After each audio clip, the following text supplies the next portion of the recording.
بسم الله الرحمن الرحيم.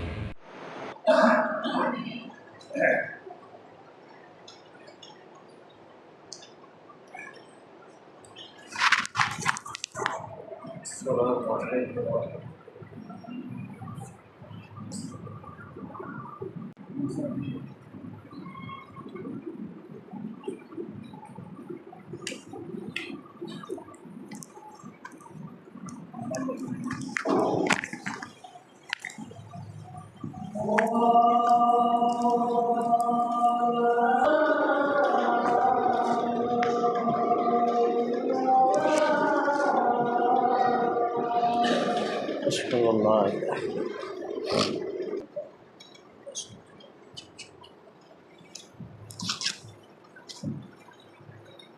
السلام عليكم ورحمة الله وبركاته.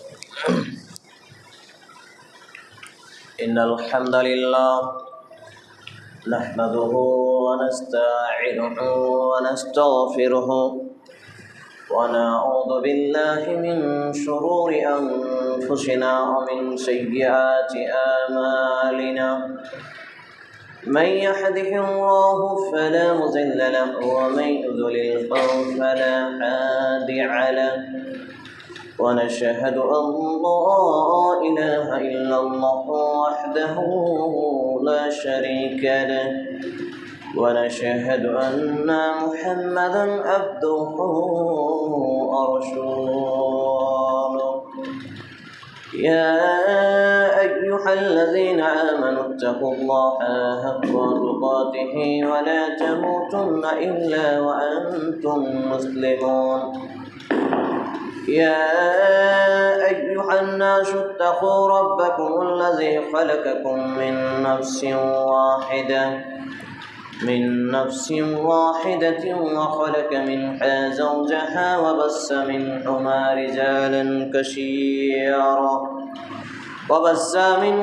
رجالا كثيرا ونساء. واتقوا الله الذي تساءلون به والأرحام إن الله كان عليكم رقيبا. يا أيها الذين آمنوا اتقوا الله وقولوا قولا سديدا يصلح لكم آمالكم ويغفر لكم ذنوبكم. ومن يطع الله ورسوله فقد فاز فوزا عظيما. أما بعد فإن خير الحديث كتاب الله وخير الحديث حديث محمد صلى الله تعالى عليه وسلم. وشر الأمور محدثاتها وكل محدثات بدعة وكل بدعة ضلالة وكل ضلالة في النار.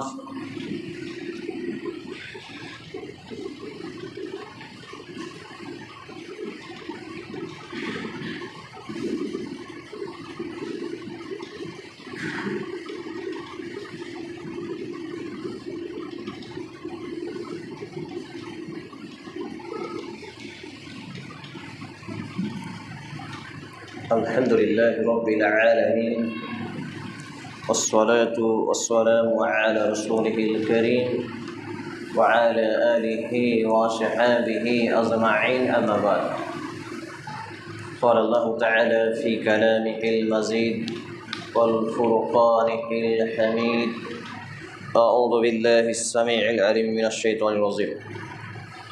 يا أيها الذين آمنوا لا تلهكم أموالكم ولا أولادكم عن ذكر الله ومن يفعل ذلك فأولئك هم الخاسرون. وأنفقوا مما رزقناكم من قبل أن يأتي أحدكم الموت فيقول ربي لولا أخرتني إلى أذال قريب فأصدق وأكن من الصالحين. الآية. عن أبي هريرة رضي الله تعالى عنه قال رسول الله صلى الله تعالى عليه وسلم: أكثر الذكر هذه اللذات يعني الموت. سند صحيح. رب اشرح لي صدري ويسر لي أمري واحلل عقدة من لساني يفقهوا قولي. رب يسر ولا تؤشر وتيمم بالخير রব্বি জিদনি ইলমা রব্বি জিদনি ইলমা রব্বি জিদনি ইলমা। সমস্ত প্রশংসা, গুণগান, গুণকীর্তন একমাত্র আল্লাহ রাব্বুল আলামিনের জন্য, যিনি এক ও একক, ওয়াহদাহু লা শারীক, খালিক এবং মালিক। যে আল্লাহ রাব্বুল ইজ্জাতের প্রশংসা দ্বারা শেষ করা অসম্ভব, তারই প্রশংসা করত আন্তরিকতার সাথে পরিশেষে উচ্চস্বরে পাঠ করি। আসুন আমরা বলি ফিরে আলহামদুলিল্লাহ। অতঃপর অসংখ্য দরুদ ও সালাম শান্তির ধারা বিবর্ষিত হোক আখিরি নবীন নবী রাহমাতুল লিল আলামিন, মানবতার মুক্তির দিশারি মাহাত্মা মহাপুরুষ মুহাম্মদুর রাসূলুল্লাহ সাল্লাল্লাহু আলাইহি ওয়াসাল্লামের প্রতি আমরা বলি আল্লাহুম্মা সাল্লি আলাইহি আল্লাহুম্মা বারিক আলাইহি সাল্লাল্লাহু তাআলা আলাইহি ওয়াসাল্লাম। আনা তালিবুল ইলম, আমি একজন ইসলামের নবম ছাত্র হিসেবে আজকে জুমার খুতবার মওযু আলোচনার বিষয় হলো পরকালের পাথেয় বা পুঁজি। উল্লেখিত বিষয়ের প্রতি পবিত্র কোরআন এবং সেই সুন্নাহর আলোকে গুরুত্বপূর্ণ তথ্যবহুল বিবরণের আপ্রাণ প্রচেষ্টা রাখছি ইনশাআল্লাহ আজিজ। ওমা তৌফিকি ইল্লা বিল্লাহ আলাইহি তাওয়াক্কালতু ওয়া ইলাইহি উনীব। পরকালের পাথেয় বা পুঁজি এটা অর্জন করতে হলে ইসলামের প্রথম রিলিজকৃত আয়াত, প্রথম নাজিলকৃত আয়াতের প্রতি আমল করা আবশ্যক, ফরজ, বাধ্যতামূলক। অর্থাৎ আল্লাহ রাব্বুল আলামিন প্রথম যে আয়াতটি নাজিল করেছিলেন সেটা ছিল ইকরা বিসমি রাব্বিকাল্লাযী খালাক। রবের নামে পাঠ করা, পড়া, চর্চা করা, অর্থাৎ কোরআন এবং হাদিসের বেসিক ইলম অর্জন করা, ইসলামের জানকারি অর্জন করা, জ্ঞান অর্জন করা, জানা। বিশ্বব্যাপী মুসলমানদের বলা হয় যে এরা অশান্তি ধর্মের অনুসারী, নাউযুবিল্লাহি মিন যালিক। এর মুখ্য এবং সূক্ষ্ম একটি কারণও রয়েছে। কারণ ইসলাম মানে সরাসরি শান্তি, এ কথাটা শাব্দিক আবিধানিক পারিভাষিক অর্থে কিছুটা মিল থাকলেও বাস্তবতার নিরিখে এটি সম্পূর্ণ ভুল। অর্থাৎ ইসলাম মানে শান্তি, এ কথাটি সরাসরি ভুল। ইসলাম মানে হচ্ছে জানা।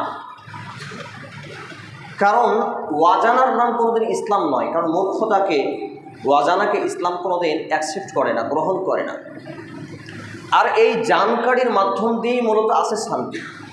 মনে করুন যে আমি একটা কর্মের দক্ষতা অর্জনই করলাম না, জানলাম না, আর সে কাজে আমি হাত দিলাম, সে কাজটা ভুল হবে কি হবে না? সেখানে বিশৃঙ্খলা তৈরি হবে কি হবে না? সেখানে অশান্তি তৈরি হবে কি হবে না? তাহলে ইসলাম প্রথম আয়াতটা নাজিল করলেন পড়া, পড়ুন, রিডিং, এডুকেশন, এডুকেয়ার ইত্যাদি যে বিভিন্ন বিষয়গুলো আল্লাহ তাআলা একটা আয়াতের মধ্যে ফুটিয়ে তুলেছেন যে তুমি পড়ো। এর বাইরে অন্যান্য বিধান, অন্যান্য বিষয় তিনি দিতে পারতেন, কিন্তু আগেই পড়তে বললেন। এখানে আমার মতো কিছু হুজুর, কিছু খতিব, কিছু সাইকুল হাদিস, সাইকুল ওলামা ইকরাম পর্যন্ত বিভ্রান্তির শিকার হয়েছেন, এবং এরাও জাতিকে কিছু এরা রয়েছেন যারা জাতিকে বিভ্রান্ত করছেন এবং লুণ্ঠিত অবস্থায় তাদেরকে ভক্ষণ করছেন তাদের ধন সম্পদ। কথাটি আপনি পেয়ে যাবেন মোটামুটি এরকম কোয়ালিটির। সূরা আত-তাওবা 9 নম্বর সূরা 34 নম্বর আয়াত, এর ব্যাখ্যা সহ যদি আপনি দেখেন, তাফসীর সহ দ্রষ্টব্য, তাহলে বুঝতে পারবেন যে আমাদের সমাজে কিছু শাইখুল হাদিস, আলেম ওলামা ইকরাম, হুজুর, খতিব, ইমাম রয়েছেন যারা জনগণের ধনসম্পদকে অবৈধ পন্থায় ভক্ষণ করে, জনগণকে আল্লাহর পথে বললেই জনগণ তা বুঝতে পারে না। ইসলামের প্রথম ইবাদত হলো শিক্ষা অর্জন করা, জ্ঞান অর্জন করা। আমি নামাজ পড়বো, নামাজ সম্পর্কে আমি যদি না জানি তাহলে কীভাবে নামাজ পড়বো রে ভাই? আমি সিয়াম পালন করবো, রোজা রাখবো, রোজা সম্পর্কে আমার জ্ঞান অর্জন নেই, আমি কীভাবে রাখবো? আমি যে মুসলমান, তো মুসলমান কি করলে থাকে, মুসলমান কি করলে ইসলাম থেকে বেরিয়ে যায়, এ সম্পর্কে জ্ঞান অর্জন করতে হবে। আমি মসজিদে ঢুকলাম, মসজিদে ঢোকার আদব কায়দা, সিস্টেম, রুলস, নিয়ম কানুন এ সম্পর্কে না জেনে আমি মসজিদে ঢুকলাম। মসজিদ থেকে বের হবো কীভাবে, বাড়িতে ঢুকবো কীভাবে, বাড়ি থেকে বের হবো কীভাবে, টোটালটাই হচ্ছে জানা। আর জানার নাম হচ্ছে ইসলাম। আর জেনে মানার পরে যেটা আসবে সেটা হবে শান্তি।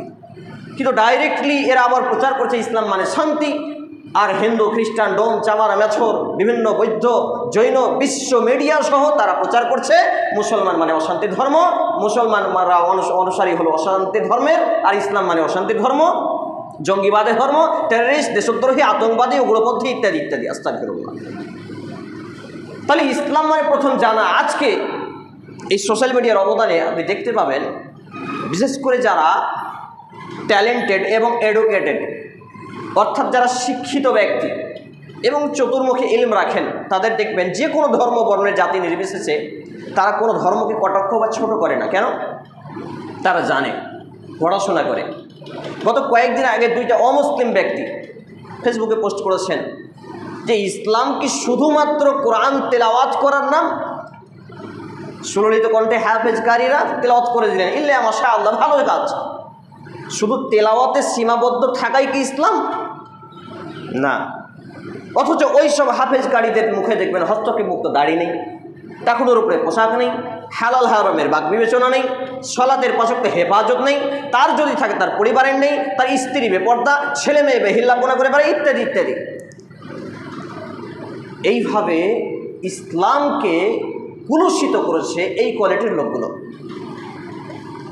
তো পরকালের পাথেয় বা পুঁজি, এর জন্য প্রথম যেটা মাস্ট এবং মোস্ট, সেটা হলো ইলম অর্জন করা, কোরআন এবং হাদিসের ইলম অর্জন করা। এটা কতটা দক্ষতা বা কতটা ইলম অর্জন করা প্রয়োজন প্রত্যেক সাধারণ মুসলমানের জন্য, ইমাম ইবনুল কাইয়্যিম রাহিমাহুল্লাহ আজ থেকে 1000 বছর পূর্বে তিনি লিখে গেছেন। সেই পরিমাণ প্রত্যেক মুসলমান যুবক যুবতী, নারী পুরুষ শিশু, এক কথায় নাবালিগ থেকে বালিগ হওয়া ব্যক্তিদের, জ্ঞান সম্পন্ন লোকেদের ইলম অর্জন করা ফরজ বা মাস্ট বা মোস্ট, বাধ্যতামূলক। যেই পরিমাণ ইলম অর্জন করা বাধ্যতামূলক সেটা হচ্ছে কোরআনুল কারীমের আয়াত হরকত ছাড়া রয়েছে, জাবার জের পেশ এই ছাড়া, যেটাকে নাড়া বলা হয়। হাদিস নাড়া রয়েছে, এটাকে অনর্গল পড়ে সেটা আবার নিজ মাতৃভাষায়, আমি যদি বাংলা ভাষী হই, আমি যদি হিন্দি ভাষী হই, আমি যদি উর্দু ভাষী হই, সেটা নিজ মাতৃভাষায় ট্রানজাকশন করা, তুলে ধরা, মানুষের সামনে ফোকাস করা, ইসলামের পথে মানুষকে আকৃষ্ট করা, এই পরিমাণ প্রত্যেক মুসলমান নারী পুরুষ যুবক যুবতীর উপরে ইলম অর্জন করা ফরজ। আল্লাহু আকবার। এই পর্যাপ্ত পরিমাণ ইলম অর্জন আজকে আমাদের সমাজে, যাদেরকে আমরা আলেম মনে করি, ইমাম মনে করি, শাইখুল হাদিস মনে করি, এদের মধ্যে আপনি হাজারে হয়তো 5 থেকে 10 জন পাবেন। এটা আমার তদন্ত করে দেখা আছে। তাহলে আমরা সব থেকে পরকালের পাথেয় অর্জনে যেখানে ব্যর্থ, সেটা হচ্ছে ইলম অর্জন, আর এখানেই আমরা হয়ে গেছি শেষ। আর আমরা বলছি দেশে শান্তি কেন নেই, অশান্তি কেন, দাঙ্গা কেন, হাঙ্গা কেন, খুন কেন, ধর্ষণ কেন। আমরা কি করে এগুলো বলতে পারি? আমাদের মুখে এগুলো কি করে শোভা পায়? কারণ আমরা প্রথম চ্যাপ্টারটাকেই তো ক্লোজ করে দিয়েছি, যেটা আগে আমাদের প্রয়োজন ছিল। আবার এই আয়াত, অর্থাৎ সূরা আল আলাক 96 নম্বর সূরা 30তম পারা 603 নম্বর পৃষ্ঠা, আয়াত নম্বর 1 থেকে যে 5টি আয়াত ফার্স্ট টাইম রিলিজ হয়েছিল, এই আয়াতগুলো অপব্যাখ্যা করে আমাদের হুজুররা। কিভাবে? তারা শুধু বলে আপনার ছেলে মেয়েদেরকে মসজিদ মাদ্রাসায় পড়ান, বাস শেষ, জীবন শেষ। শুধু মসজিদ মাদ্রাসায় পড়ানোর নামে শিক্ষা নয়, জেনে রাখুন।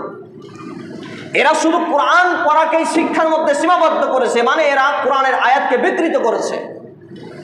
কোরআন তো আপনাকে পড়তেই হবে, বেঁচে থাকাকালীন শিখতেই হবে, ভাঙা ন্যাংরা ঠাংরা করে যেমন করেই হবে। আবার কোরআনকে কঠিন করে দেওয়া হয়েছে। কিভাবে? কোথায় ইকফা কমে গেল, কোথায় ঈদগাম ছুটে গেল, কোথায় ইকলাব কমে গেল, কোথায় গুন্না ছুটে গেল। এই আরে আপনি এইগুলো যদি করতে পারেন তাহলে most of top of the most, আপনি ঠিক আছে, টপ অফ দ্য বেস্ট ডিপার্টমেন্টে আপনি চলে গেলেন। কিন্তু যে লোকটা পারে না, ন্যাংরা লুহা করে পড়ছে, তাকে পড়তে দিন, উৎসাহ করুন। কিন্তু এখানেও দেখছি আমাদের এক শ্রেণীর হাফেজকারীরা ভণ্ডামি করছে, তারা মানুষকে কোরআন থেকে দূরে রাখছে। এই তোমার কোরআন পড়া হয় না, তোমার কোরআনে পাপ হবে, এটা সেটা করে। অথচ বুখারী হাদিস রয়েছে, আমাদের আয়েশা সিদ্দিকা রাদিয়াল্লাহু তাআলা আনহা তিনি বলছেন যে কেউ যদি কোরআন অনর্গল পড়তে পারে, সে যদি 10 নেকি পায়। যে কোরআন পড়তে পারে না, পড়তে পড়তে থেমে যায়, আটকে যায়, পারে না, আটকে যায়, আবার চেষ্টা করে, এটার থেকে ডবল নেকি পাবে। আল্লাহু আকবার। কোরআনকে সহজ করা হয়েছে। সূরা ইব্রাহিমের আয়াত বরংবার কয়েকটি আয়াত রিলিজ হয়েছে। সম্মানিত ভাই এবং বন্ধুগণ, তাহলে পড়ার প্রতি আমাদেরকে উৎসাহ প্রদান করতে হবে, আগ্রহ প্রকাশ করতে হবে, এবং নতুনত্ব নিয়ে আসতে হবে খুতবা বক্তব্যের মাধ্যমে এবং তিলাওয়াতের মাধ্যমে। পরকালের পুঁজি বা পাথেয় কীভাবে আমরা অর্জন করব? এই যে নির্ধারিত সময় খুতবা করে দিয়েছেন আধা ঘন্টায়, আজান দিতে আপনি 15তে আজান শুরু করলেন, 5 মিনিট আজানে চলে যায়, খুতবা পড়তে 5 মিনিট চলে যায়। এই 10 মিনিটে কি আলোচনা করব আপনার সামনে? এবার নির্ধারিত সময় যে খুতবা শেষ করতে হবে, এর বিধান কোথায়? কোরআনের আয়াত কোথায়? হাদিস কোথায়? সলাফদের কল কোথায় যে আধ ঘন্টায় খুতবা শেষ করতে হবে? 439টা মসজিদ ঘুরে ঘুরে সব জায়গায় চ্যালেঞ্জ করেছে, কেউ একটা প্রুফ দেখাতে পারেনি। অর্থাৎ জুমার খুতবার টাইম সংক্ষিপ্ত হবে, তার মানে আধ ঘন্টা নয়, একটা বিষয় আছে, বিষয়টা শেষ করা পর্যন্ত সময় দিতে হবে, 2-4 মিনিট আগা পাশা হতে পারে। সম্মানিত উপস্থিতি ভাই এবং বন্ধুগণ, এবারে চলে আসি আমি আমার মূল আলোচনার দিকে ফোকাস করে একটু। পরকালের পাথেয় পুঁজি অর্জন করতে হলে আমাকে যেমন শিক্ষা অর্জন করতে হবে, এর মধ্যে আমি কি পাবো? তাওহীদ শিরকের পার্থক্যকরণ করতে পারবো এবং সুন্নাহ বিদআতের যাচাই বাছাই করতে পারবো। তাওহীদ এবং শিরক যখন আমি পার্থক্যকরণ করতে পারবো, তখন আমার ঈমান ঠিক থাকবে। কিন্তু আমি কোনটা তাওহীদ কোনটা শিরক এর মধ্যে কোনো পার্থক্যই করতে পারলাম না, আমি যত বড় হাজি গাজি নামাজি পাজি বেনামাজি হই না কেন, আমার জান্নাতের আশা করা আদৌ সম্ভব নয়। তাই শিক্ষাকে ফরজ করুন, মাস্ট করুন এবং মোস্ট করুন নিজের জীবনে, নিজেদের ছেলে মেয়েদের জীবনে, সবার জীবনে পড়তে হবে। পড়তে পারলেই আপনি গড়তে পারবেন, পড়া ছাড়া গড়া যায় না। আপনি শান্তিযুক্ত দেশ গড়তে চাইছেন, অথচ আপনি পরিবারই গড়তে পারেননি কেন? আপনার মধ্যে পড়া এখনও চালু হয়নি, পড়তে হবে। সম্মানিত উপস্থিতি ভাই এবং বন্ধুগণ, 2 নম্বর পয়েন্ট, ঈমান আনয়ন করা।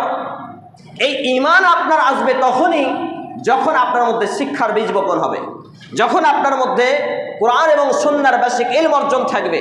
দেখতে পান না হাজারো খ্রিস্টান, হাজারো ভিন্ন ধর্মাবলম্বী লোক যারা পড়াশোনা করেই ইসলাম কবুল করছেন, মুসলমান হচ্ছেন, নাকি অন্ধ অনুসরণ করে?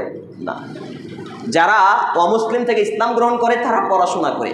তাহলে আমার এবং আপনার মধ্যে যখন শিক্ষার বীজ বপন হবে, কোরআন এবং সুন্নাহর বেসিক ইলমগুলো অর্জন করব, তখন আমার এবং আপনার ঈমানটা মজবুতি হবে, ঈমান সুন্দর হবে। ঈমানকে মজবুত করতে হবে।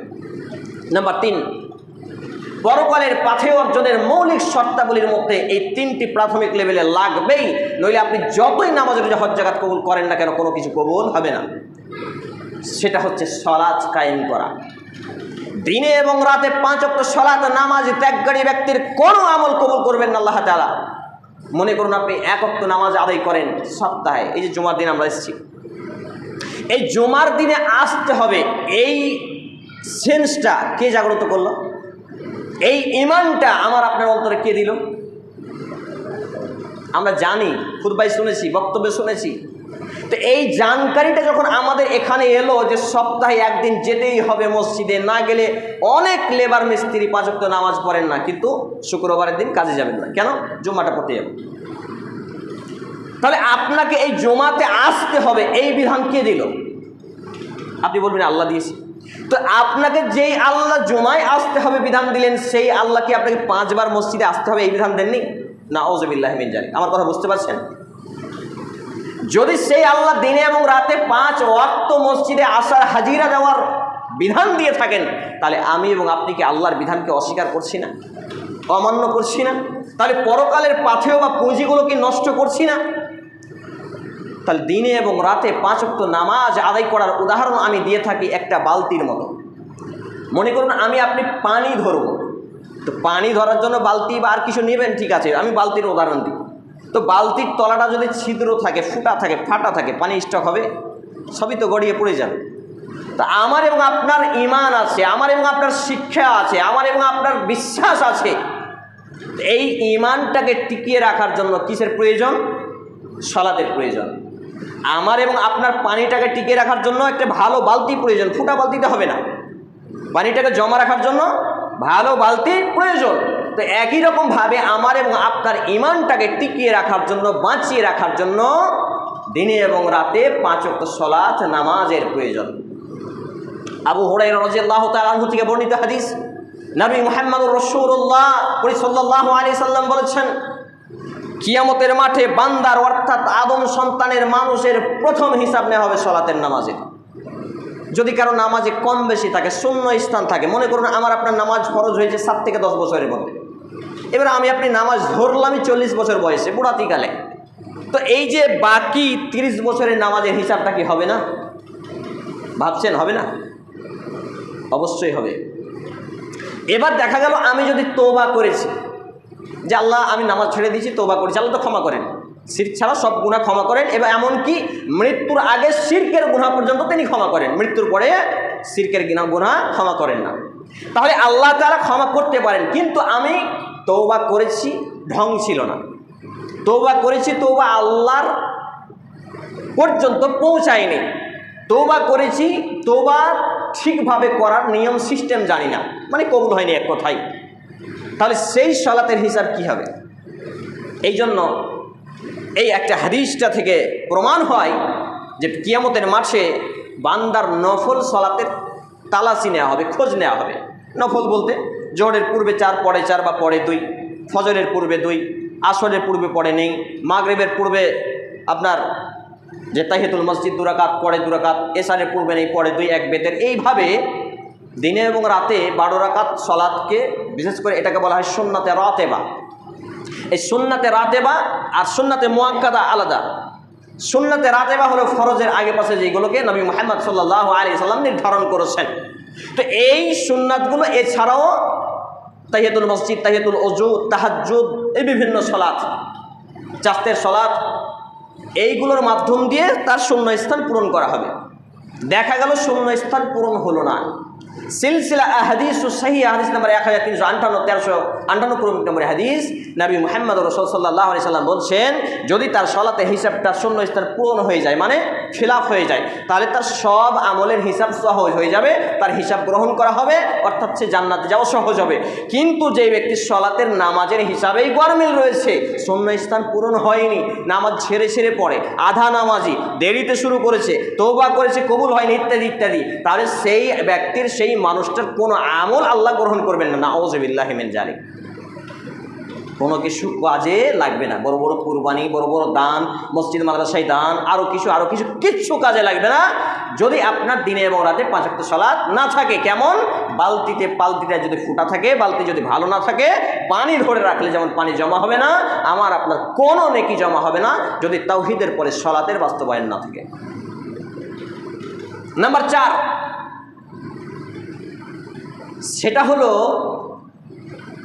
রমজান মাসের সিয়াম, পাশাপাশি হজ, পাশাপাশি যাকাত, পাশাপাশি আরও বিভিন্ন ইবাদতগুলো, যেই ইবাদতগুলো পরকালের পাথেয় অর্জনে আমাদের সাহায্য করে এবং পরকালের পুঁজি অর্জনে সাহায্য করে, এগুলো থেকে আমরা সর্বদাই দূরে থাকি।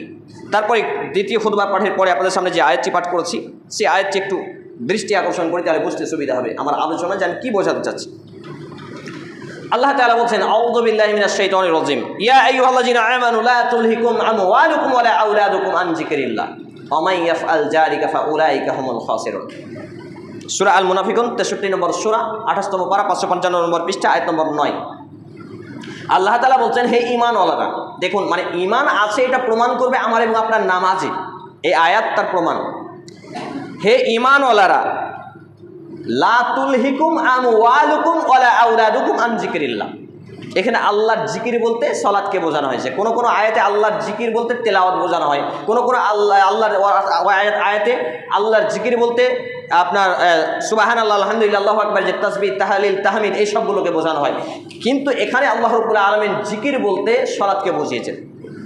হে ঈমানওয়ালারা, তোমাদেরকে তোমাদের ধন সম্পদ, টাকা পয়সা, বাড়ি গাড়ি, ব্যবসা বাণিজ্য, আর কিছু, আর সন্তান সন্ততি, ছেলে মেয়ে, যেন তোমাদেরকে আল্লাহর স্মরণ, আল্লাহর জিকির, সালাত থেকে গাফিল বা উদাসীন না করে দেয়। জেনে রাখো, যারা এ কারণে গাফিল বা উদাসীন হয়, আলাল খাসিরিন, তারা হলো ক্ষতিগ্রস্ত। নাউযু বিল্লাহি মিন যালিক।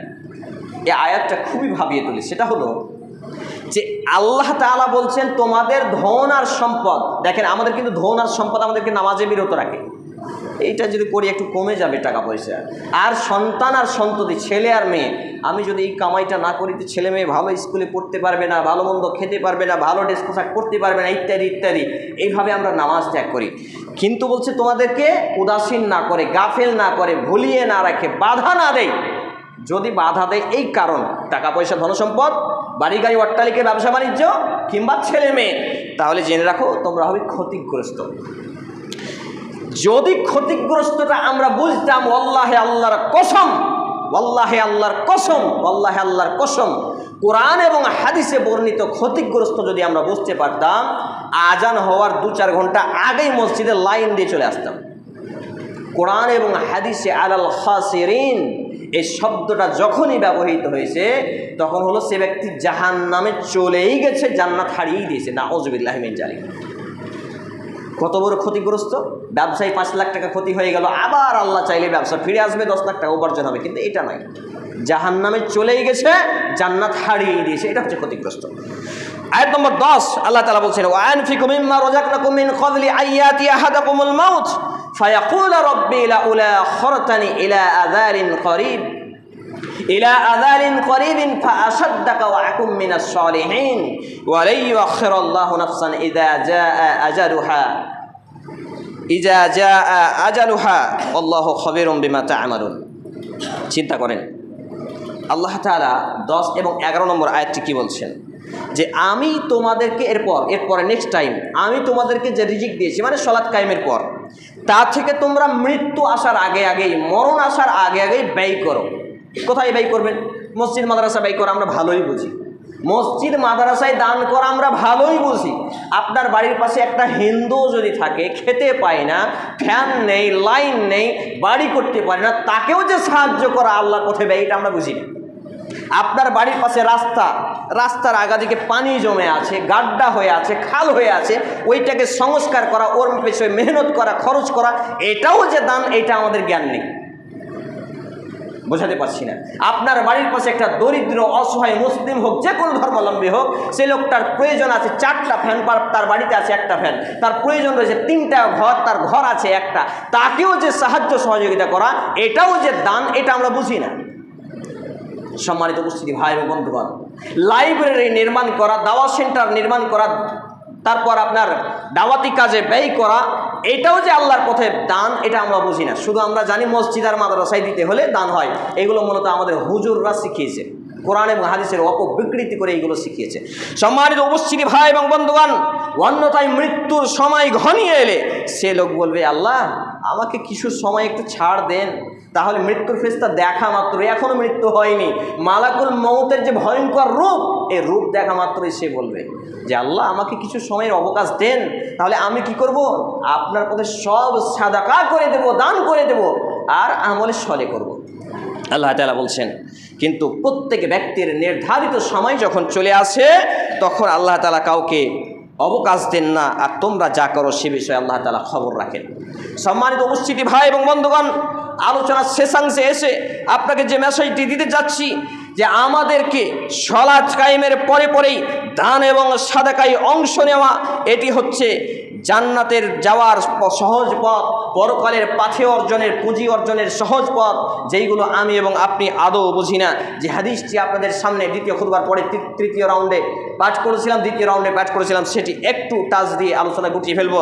আন আবি হুরায়রা রাদিয়াল্লাহু তাআলা আনহু قال قال النبي صلى الله تعالى عليه وسلم اكثر الذكر هذه اللذات ينال الموت।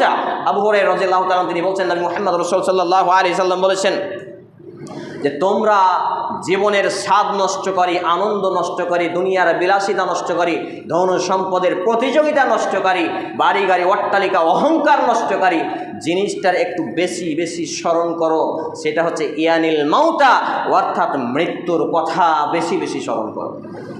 আমি এবং আপনি যত কোটি টাকা কামাই করেছি, চোখটা বুঝে গেলে এক্ষুনি লাশ বলবে মানুষ, নামটাও বলবে না, অমুকের বাপ লাশটা এসেছে, লাশটার গোসল দিয়েছো, লাশটার জানাজা কবে হবে, ইত্যাদি ইত্যাদি, কবরে ফেলে চলে আসবে।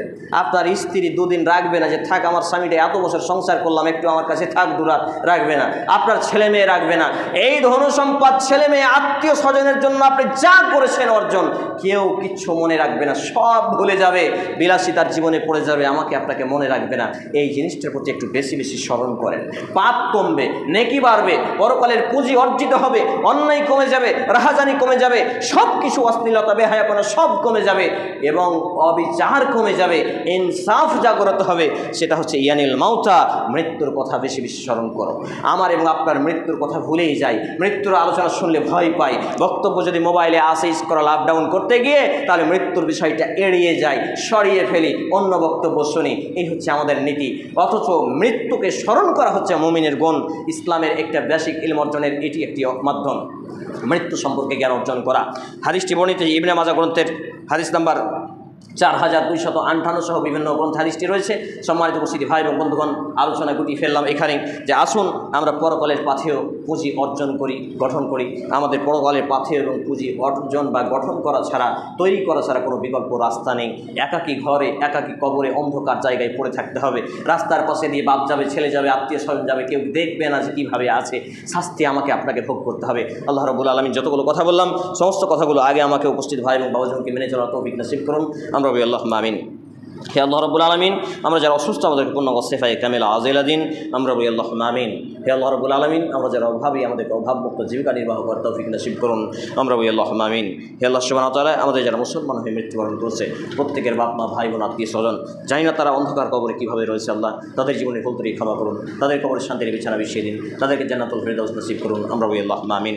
এ দাবি, এ দোয়া, এ দরখাস্ত মহান আল্লাহ সুবহানাহু ওয়া তাআলার সামনে রেখে আমরা আমাদের জুমার খুতবা আলোচনা এখানে যেতেছি। اللهم صل على محمد وعلى آل محمد كما صليت على إبراهيم وعلى آل إبراهيم إنك حميد مجيد.